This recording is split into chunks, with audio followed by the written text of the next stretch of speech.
Shooting ছেড়ে হঠাৎ কেন কলকাতায় ফিরে এলেন রূপকিনী মৈত্র? দেবের ধূমকেতু সাফল্যের মাঝে রূপকিনীর জীবনে নেমে এলো শোকের ছায়া।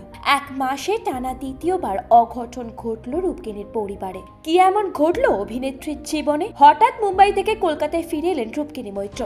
কাজে ব্যস্ত থাকা সত্ত্বেও এমন শোকের খবর পেতেই তিনি তড়িঘড়ি বাড়ি ফিরলেন। দেব শুভশ্রীর ধূমকেতু ছবি বড় পর্দায় মুক্তি পেয়েছে।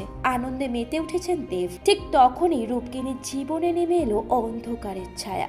কি এমন ঘটনা ঘটলো যা তাড়াতাড়ি কলকাতায় ফিরতে বাধ্য করলো নায়িকাকে? আসলে আচমকাই দাদুকে হারিয়েছেন রূপকিনী। দাদুর সঙ্গে কাটানো মুহূর্তের স্মৃতি এখনো মনে ভাসে। গত বছর তিনি দাদু ও দিদার নাচের ভিডিও পোস্ট করেছিলেন, যে ভিডিওতে দেখা যায় পুরো পরিবার কতটা আনন্দে মেতে উঠেছিল। দাদু ছিলেন তার প্রিয়তম, নাতনির চোখে সবচেয়ে প্রিয় মানুষ। তাই এই মৃত্যু অভিনেত্রীকে রীতিমতো শোকের আবহে ফেলে দিয়েছে। খবর পাওয়ার সঙ্গে সঙ্গে কলকাতায় ফিরেছেন তিনি পরিবারের পাশে থাকার জন্য। তবে দাদুর মৃত্যুর সঠিক কারণ এখনো জানা যায়নি। এক মাসের মধ্যে এটি পরিবারের দ্বিতীয় অঘটন।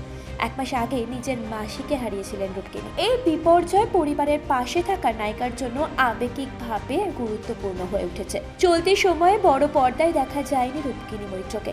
বিনোদিনী একটি নটির উপাখ্যান ছবিতে অসাধারণ অভিনয় করার পর তবে ইতিমধ্যেই শেষ করেছেন হাঁটি হাঁটি পাপা ছবির কাজ, যেখানে চিরঞ্জিত চক্রবর্তীর সঙ্গে কাজ করেছেন তিনি। শোনা যায় আপাতত বলিউডের জন্য নিজেকে প্রস্তুত করছেন। প্রসঙ্গত, দেব শুভশ্রীর ধূমকেতু ছবিটি সম্প্রতি মুক্তি পেয়েছে।